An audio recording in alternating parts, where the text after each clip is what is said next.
Hey guys, welcome to Cricket Fanatics Magazine. I see that there's no sound, so let's start this review show again. I'm your host Khalid Mohidin, and this is the show where we talk about everything regarding the Test series. Thank you for the guys in the comments for letting me know that there was no sound. Sometimes I do press the button over here that says mute, and I don't actually know that I've done it, so I'm probably gonna have to go back later and cut that whole section out. But welcome to the show, everyone. Now let's talk about this complete domination by South Africa, 157 all out Sri Lanka, and obviously I would have to give it to a lot of the headlines are going to talk about Anrich Nokia, and they're going to say that Anrich Nokia's 6 wickets was the main performance of the day. And they will be right by saying that with regards to figures, but I'm going to signal out Vian Mulder. And I think that is the main aspect of everything. He kind of set up South Africa and he set up this foundation for someone like Anrich Nokia to bowl the way he was bowling. Now, I have to commend Vian Mulder specifically for the way that he was reading the conditions at Centurion as well as here at the Wanderers. So I thought that he executed the plans that they probably spoke about beforehand very well. And that's what I loved about the way Vian Mulder's bowled in these two matches. He in this particular match, obviously pushing it down and across the batsman and allowing the batsman to play. And that was key because that's where you found the outside edges. And it kind of set up the perfect foundation for someone like Anrich Nokia to strike. Now, I want to know what you guys think. To the guys that have just joined in and you, the guys that are watching these videos and not subscribing, please subscribe to this channel and click that notification bell for all future videos. And we also have a Patreon that you guys can sign up to. And you can just go to the link in the description for that. If you guys want your comments to be highlighted, obviously go to the super chat. We're also going to talk about obviously the batting. Yes, unfortunately, Aiden Markram not getting an opportunity to obviously score big. A lot of us wanted him to score big in this particular innings. He never got the chance to do so. But Dean Elgar's been phenomenal. I think he's adapted quite well, according to what he said in his press conferences about scoring more aggressively, playing a more attacking game. I think he's starting to show that a little bit more. He's showing a little bit more determination to get runs on the board than he used to. I think Rassi's now taking that mantle to be able to just take his time at the crease. And I think it's quite unfair what some commentators said about him on SuperSport, for example, about giving him some flack for taking 25 balls to get off a zero and score his first runs. I think it's Test cricket. You adapt to the conditions. You play a slower game. You play until your eyes in. There's no need to rush. It's not like you're going to run out of overs. So I think it's a bit harsh to do that to him. I think that Russ is playing Test cricket like it should be played, and our youngsters should be watching him and then seeing how he adapts his game to certain ways and takes his time at the crease and having that patience. Yes, okay, we all want to see more attacking cricket and we want to obviously see guys play a lot quicker, but still, I think that it's all about patience, and that's a good lesson to all South African young batsmen. And let's bring on some of my friends onto the show to talk to me about their thoughts about it. Let's bring on people. Hey. Welcome, bro. And we've got Aaron. Hello, boy. Once again. Love it. Hey. So, how's it going, guys? Good day of cricket. I can't complain. I'm still reeling. I'm still tired after covering the game. I don't know why. I'm always tired when I have to write multiple reports after each other. It makes me tired. How many words? It's depends. It's not actually about the words, man, because you write a lot and erase a lot. So I probably write about over 1,000, 2,000 words per article, but you delete things out to make it a little bit more compact because you don't want to obviously give too much information to the guys that are reading it. A lot of people just want to scan through and get an holistic idea, some sort of idea of how things are or what's going on in the test. Sorry, I think my phone is messing up the signal of me. I was hearing like like that beep beep beep beep sound. There's a lot of bloopers today. I started the first 5 minutes with no sound. I thought I was having a mare. I'm like, I can't hear what's going on. So it was me. I was on mute. I've never pressed this button. I didn't even know this mic had a mute button. It's the first time I pressed it. So, Yeah. guys, let's talk about the test. Let's get into it. Paul and Aaron, it's quite obvious. I mean, but I want to know from your point of views. I can't really ask you what the game-changing moments were because it was pretty obvious what the game-changing moments were.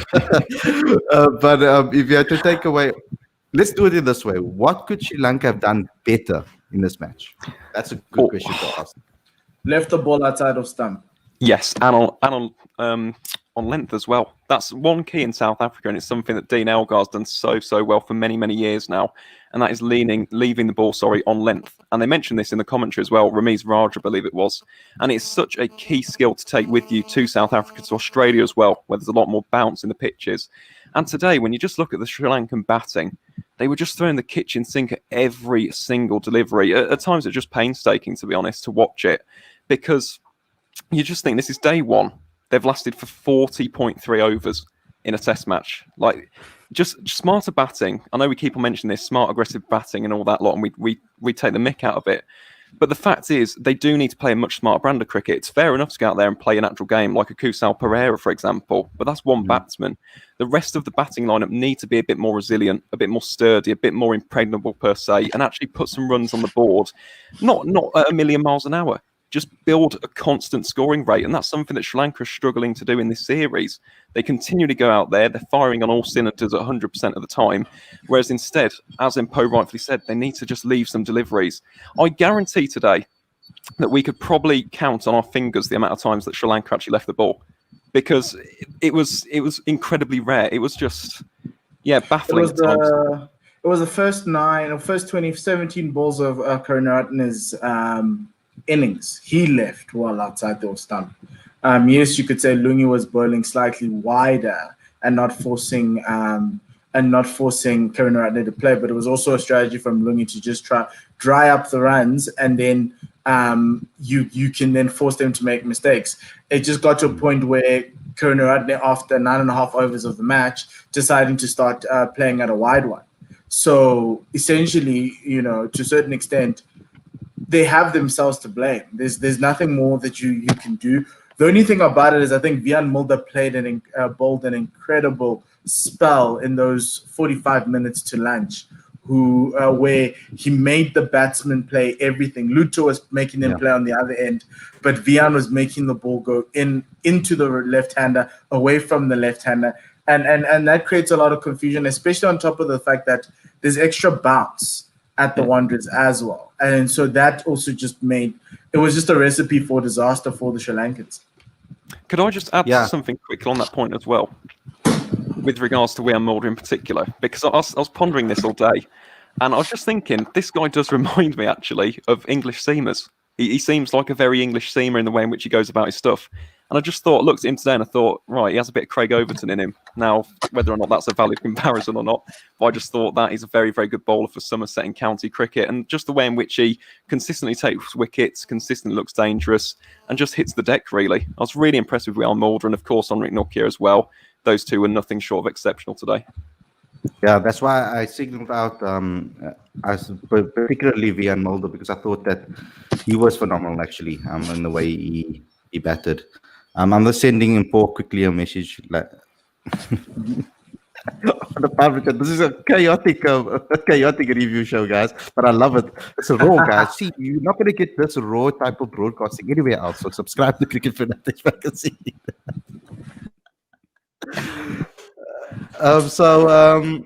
With regards to this particular test, I think that South Africa obviously are quite in the driving seat. Obviously, we want to see. Obviously, I'm not going to say it. I'm not going to say it rather because I'm going to jinx him. So I'm not going to say what I want to see tomorrow. You guys know what I want to see. Read my mind telepathically. Ooh, let's do it. From my side, I just want to mention one particular thing that's got to do with Kusal Pereira. An interesting fact that as a kid, he was a right-handed batsman, and then I think from 11 to 13 years old, and then he changed to a left-hander.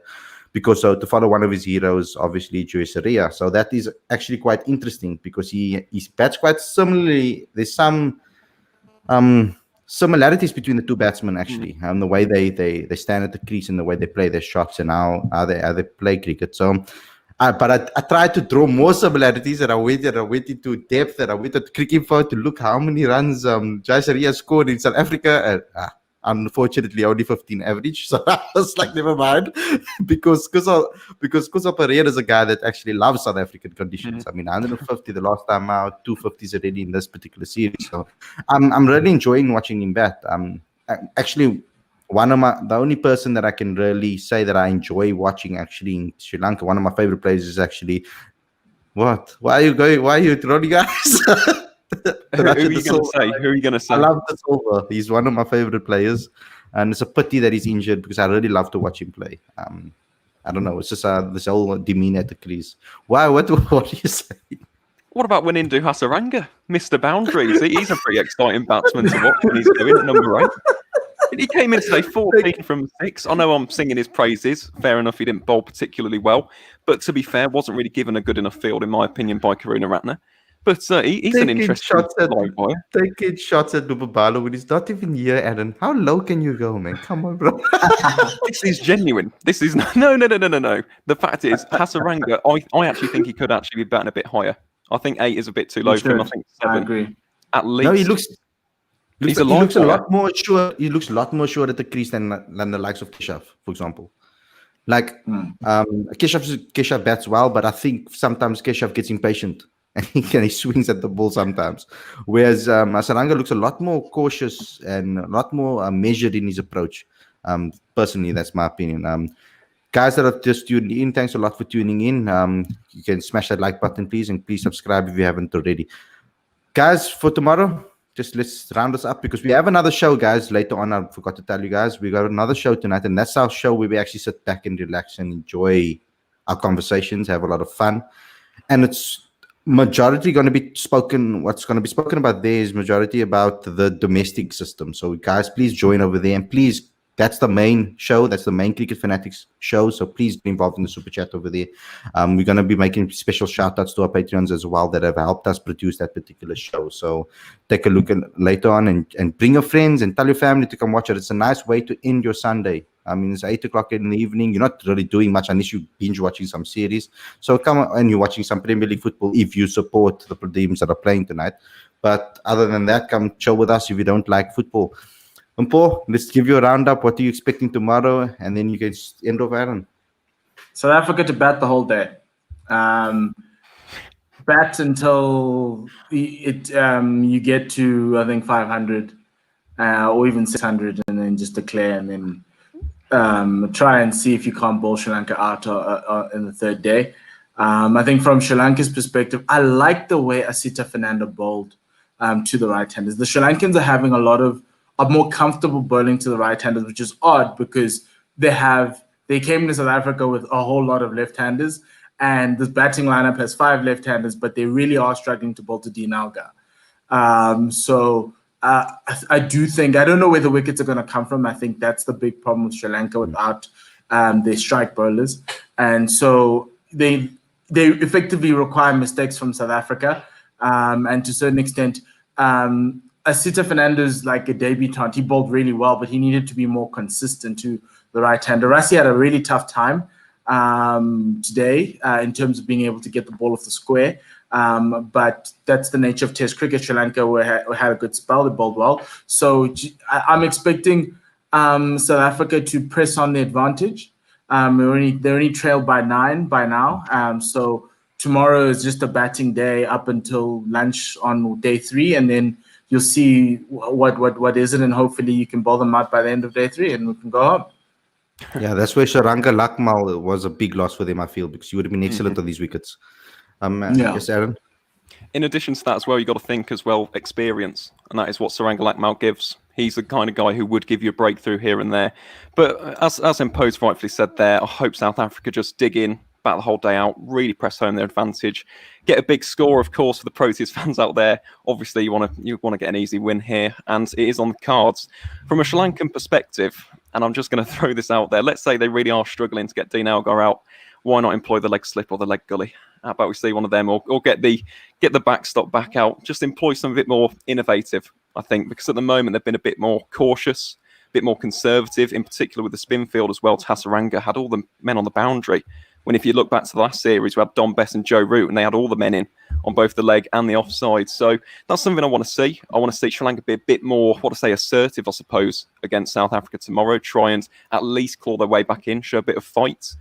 But yeah, I think it's pretty obvious to say South Africa are massive favourites now. If they can bat the whole day tomorrow, maybe into day 3 as well, job's a good one. And yeah, 2-0 series win, easy as you like. So guys, that's all we have for you today. Thanks a lot for tuning in. I hope we have a lot more to speak about tomorrow. Obviously, after no.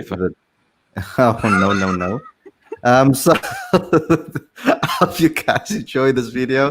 Don't forget to like, comment, share, subscribe, and click that notification bell for future videos, and subscribe to the magazine.